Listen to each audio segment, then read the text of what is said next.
Oh, di ba? Kaysa ho dyan, yes, napakabilis. Less than 5 minutes. Padadalang kayo ng pera. Ano kasunod nun? Sakit ng ulo. Ipagpapalit nyo ho ba yung ano? Yung sakit ng ulo, depression, anxiety? Di ba? Sa mabilis na pagpapaut. Hindi ah. May nagtanong sa akin, "Good day po sa'yo, Boss Rai. Hingi po sana akong payo. About sa Ola po. Pinagbabantaan na po kasi ako. Send ko po sa inyo text message nila.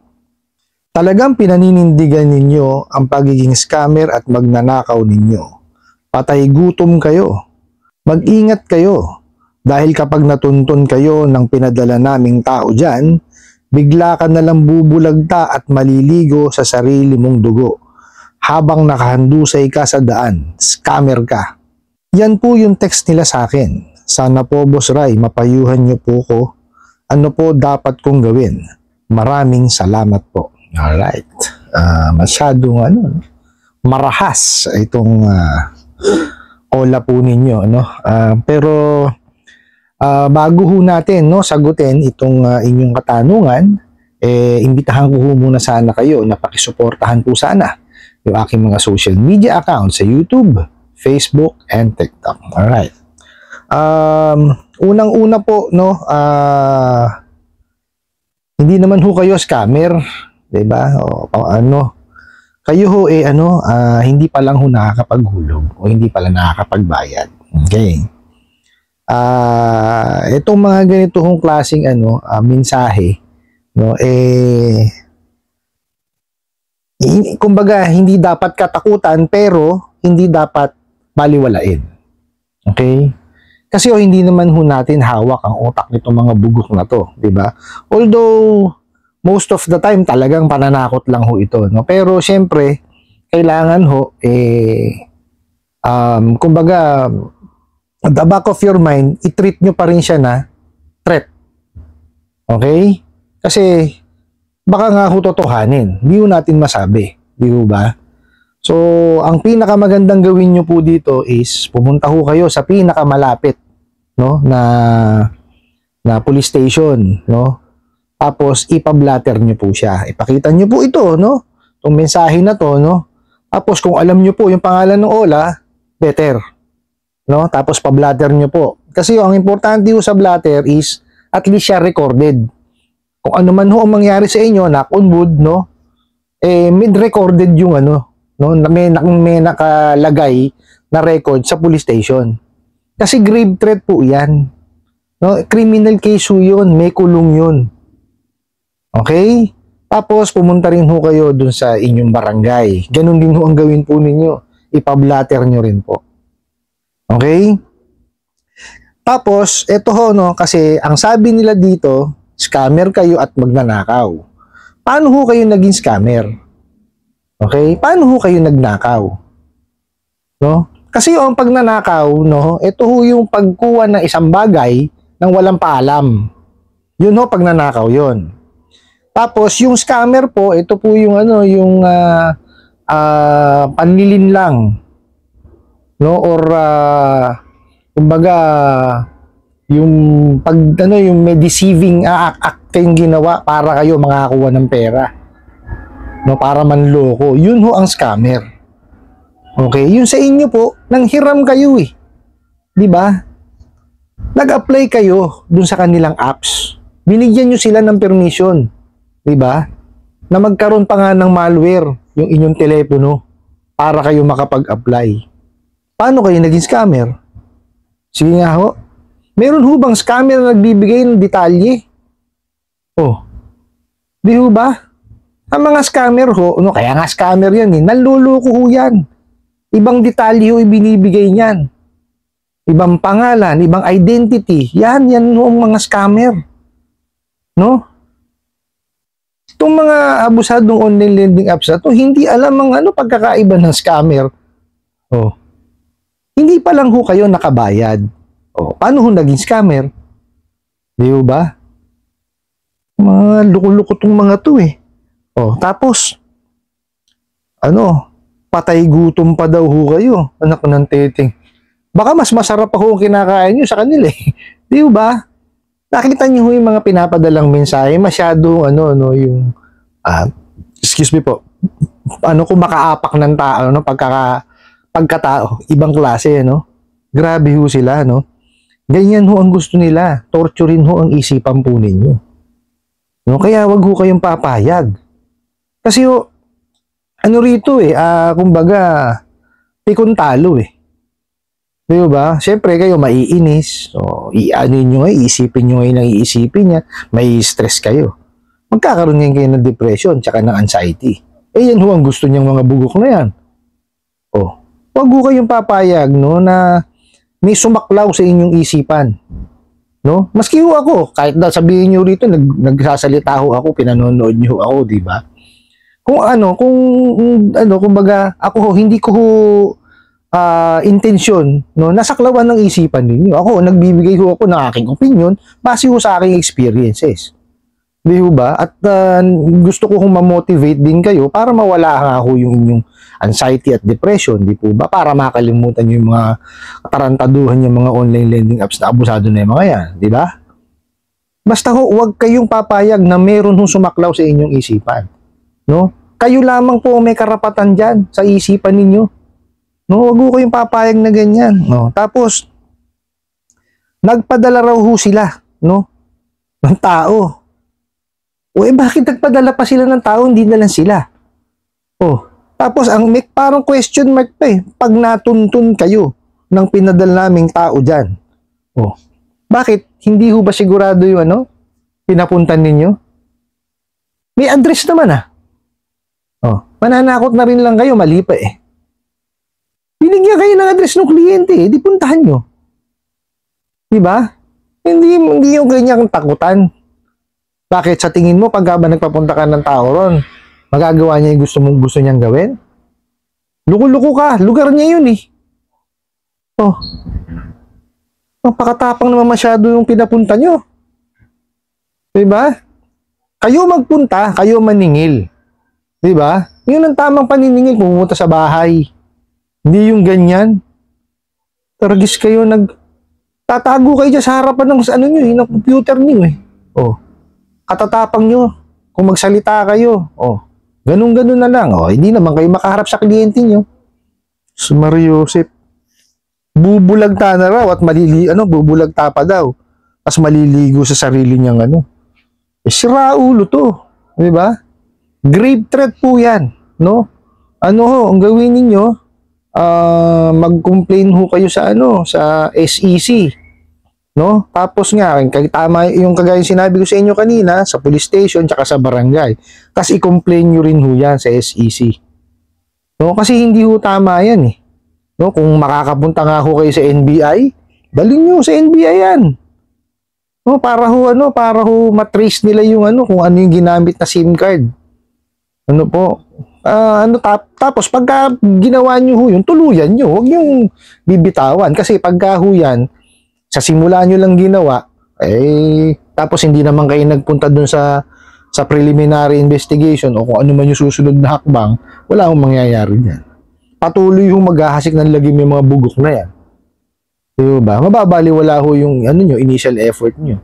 Pagka kayo nag-effort na rin lang, dire-diretso nyo na ho. Di ba? Lagi nyo iisipin doon, may ginawa na ho sa inyong masama Di ba? Kumbaga, may grave threat na. Hinaras na kayo. Sinalbahin na kayo. Kumbaga, kung masama na ho yung nangyari sa inyo, nagkaroon na kayo ng anxiety at depression. Di ba? Kasi bakit sinabing nagkaroon kayo ng anxiety at depression? Pumasok na ho sa isip nyo yun. Pinadala nyo ho sa akin yung mensahe. Di ba? So, ibig sabihin, apektado ho kayo. Pagka ganyan naapektuhan na ho kayo at hindi nyo na ho nagagawa, yung natural nyong ginagawa araw-araw, yung normal nyong ginagawa, hindi na ho tama yun. Gumawa ho kayo ng legal na action. Pinakamaganda ho niya, kumonsulta rin ho kayo sa abogado. Kasi sila ho ang nakakaalam niyan, mga usaping legal. Ako, maniningil ho ako Ang sinasabi ko ho dito is yung aking experience. Kaya ho, ang pinakamaganda niyan, dumulugo kayo sa abogado. Yun ho ang pinakamaganda talagang gawin ninyo. Tapos, bukod nga ho doon, yung sinabi ko kanina, sa pinakamalapit na police station, sa barangay, kasi ano meron hong pagtatangka eh. No, kahit ba sabihin nyo, salita lang yan. No, huwag nyo babaliwalain.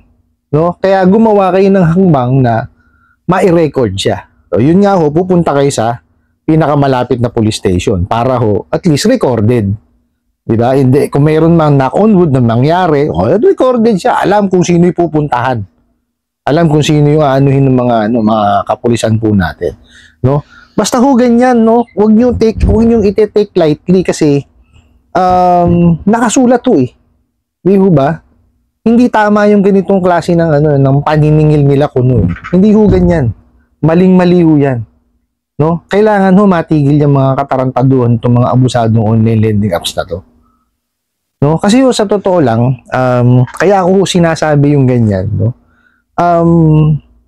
Nasisira ho kasi yung tingin, no, ng maraming tao sa mga maniningil. Akala ho nila lahat na maniningil ganun.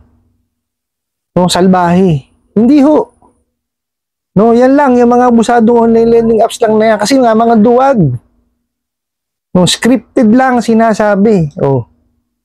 Kaya ho ganyan yung mga yan kasi walang utak yan, sasabihin ko sa inyo. Oh.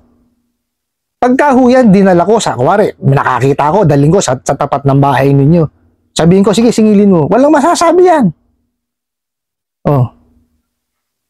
Mario Joseph. Walang alam ho yung mga yan. Walang laman ng utak niyang mga yan. Ang alam niya, magbasa. Oh. Pansinin niyo ho, pagka wala na sa script, oh, di ba, magagalit na lang. Oh, ganyan niya. Kasi nga, walang mga kokote. Oh, di ba? Kaya, ako ho sa inyo, gawin nyo pag-ipunan, tsaka nyo bayaran. Kasi ho, hindi matatapos yan. No, gawin nyo, kagaya niyan nga, di ba? For example, ang nahiram nyo is 10,000 pababa. Tapos hindi ho lalagpas sa 4 na buwan ang termino. Sundin nyo lang ho yung ceiling on interest rate. 15% lang po nung nahiram nyo ang dapat na naging kabuuang interest. Tapos kung lumagpas man na 1 buwan yan, 5% lang po ang penalty. No, yun lang ho dapat. Oh, yun lang compute nyo, yun lang ang bayaran nyo. Tapos huwag nyo na ho silang tangkilikan at huwag nyo rin silang pansinin. Pero definitely mangungulit pa rin yung mga bugok na yan. Kasi nga ho, sa libro nila, hindi pa rin sarado. No? Kasi nga ang binayaran nyo is less than dun sa ini-expect nilang bayaran sa inyo. So magpalit kayo ngayon ng SIM card. Tapos make sure po yung social media po ninyo is secured. Tapos tawagan nyo na ho lahat. No? Or i-message nyo ho lahat yung mga nasa contact list ninyo na nakakaw nila. Manghingi na ho kayo ng paumanhin. Na hindi nyo naman ho alam na ganun pala talaga magtrabaho yung mga bugok na yan. No? Tapos make sure ho na malinis ho yung telepono nyo bago kayo magsaksak ng panibagong SIM card. Ano ho nyo na lang, i-reformat nyo na lang. No? Tapos wag na ho nyo tatangkilikin ulit yan. Pinaka-importante po dyan is i-build nyo po yung inyong credit standing. No? Andun na ho ako matagal talagang manghiram sa mga bangko, sa mga lending, sa mga financing. Pero sigurado naman ho kayo. Di ho ba na hindi kayo maaabuso? Sumusunod ho sa batas yung mga yan. Oh. Di ba kaysa ho dyan? Yes, napakabilis. Less than 5 minutes. Padadalang kayo ng pera. Ano kasunod nun? Sakit ng ulo. Ipagpapalit nyo ho ba yung yung sakit ng ulo, depression, anxiety? Diba? Sa mabilis na pagpapaut. Hindi Tsaka ho wag ho kayong manghihiram kung sa tingin nyo hindi nyo naman kayang bayaran. No, kasi may mga ganyan ho akong pansin ngayon eh. Kagaya lang ho sa amin, may nag-a-apply. O, akala ho siguro online lending apps kami na na mga abusado, no? Aba, nag-apply ho siya. Wala naman palang trabaho. Nung hinihingan ho namin ng payslip, nagalit pa. Di ba? Bakit daw yung ibang mga ibang mga lending, mga ibang mga lending hindi naman nanghihingi ng anak ng teteng. O di ho ba?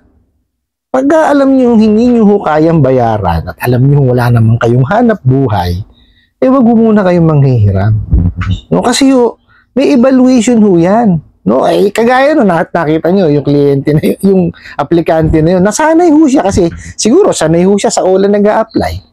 Akala niya, lahat ng lending, ganun. Di ba? Hindi yun.